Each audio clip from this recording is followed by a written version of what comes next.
సామాన్య ప్రజలకు మళ్ళీ పెట్రోల్ డీజిల్ షాక్ తగిలింది. దేశవ్యాప్తంగా పెట్రోల్ డీజిల్ ధరలు మళ్ళీ పెరిగాయి. 2 వారాల వ్యవధిలోనే 4వసారి ధరల పెరుగుదల నమోదైంది. అంతర్జాతీయంగా ముడి చమురు ధరలు మండుతుండడంతో ఇంధన సంస్థలు భారం సామాన్యుడి పైన వేస్తున్నాయి. ఈ నిర్ణయంతో వాహనదారులు తీవ్ర అసహనానికి లోనవుతున్నారు. తాజా పెంపుతో దేశవ్యాప్తంగా సామాన్యుడి జేబుకు మరింత చిల్లుపడనుంది. గడిచిన 2 వారాలలో వరుసగా ధరలు పెరుగుతున్నాయి. మే 15న మొదటిసారి భారీగా పెరిగిన ధరలు ఆ తర్వాత చిన్నపాటి పెంపులతో కొనసాగుతూ వచ్చాయి. ఇప్పుడు తాజాగా లీటర్కి 2.61 పైసల మేర, అంటే ₹2.61 మేర పెట్రోల్, అదేవిధంగా ₹2.71 మేర డీజిల్ ధరలు పెంచారు. డీజిల్ పెట్రోల్ కలిపి ఒక్కరోజే ₹5కి పైగా పెరిగింది. ఈ పెంపుతో దేశ రాజధాని ఢిల్లీలో పెట్రోల్ ధర ₹100 మార్కును దాటేసింది. ఒక ఢిల్లీలోనే కాదు, హైదరాబాద్ సహా అన్ని ప్రధాన నగరాలలో ఇంధన ధరలు ఇప్పుడు ఆకాశాన్ని తాకుతున్నాయి.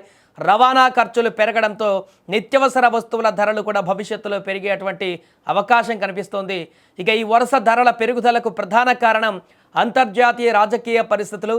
పశ్చిమాసియాలో అమెరికా, ఇరాన్ మధ్య నెలకొన్న యుద్ధము ప్రపంచ చమురు సరఫరాను అతలాకుతలం చేస్తోంది. ముఖ్యంగా ప్రపంచ చమురు రవాణాలో కీలకమైన హార్మోజ్ జలసంధి మూతపడడం చమురు సంక్షోభానికి దారితీసింది.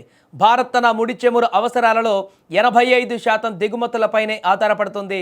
అంతర్జాతీయ మార్కెట్లో ముడి చమురు ధర బ్యారెల్కు $100 మార్కును దాటడం భారత్కు పెద్ద సవాలుగా మారింది. ఇక చమురు కంపెనీలు రోజుకు వేల కోట్ల రూపాయల నష్టాలను చవిచూస్తున్నాయి.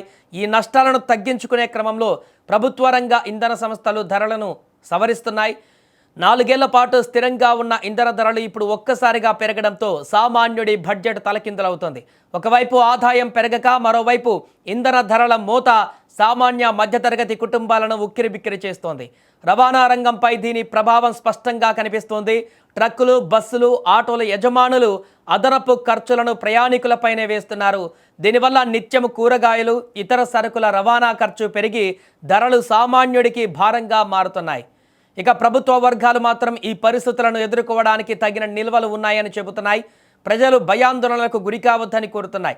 అయినప్పటికీ అంతర్జాతీయ పరిస్థితులు ఎప్పుడు సద్దుమణుగుతాయో తెలియక సామాన్యుడు ధరల పెంపు భయాన్ని ఎదుర్కొంటున్నాడు. చమురు ఉత్పత్తి దేశాల మధ్య ఏకాభిప్రాయం కుదిరితే తప్ప ఈ సంక్షోభము తొలగేలా లేదు. రాబోయే రోజులలో అంతర్జాతీయ మార్కెట్ ఎలా మారుతుందో, దాని ప్రభావం భారత్పై ఎలా ఉంటుందో చూడాలి. ప్రస్తుతానికి మాత్రం ఇంధన ధరల పెరుగుదల సామాన్యుడికి నిద్రలేని రాత్రులను మిగులుస్తోంది.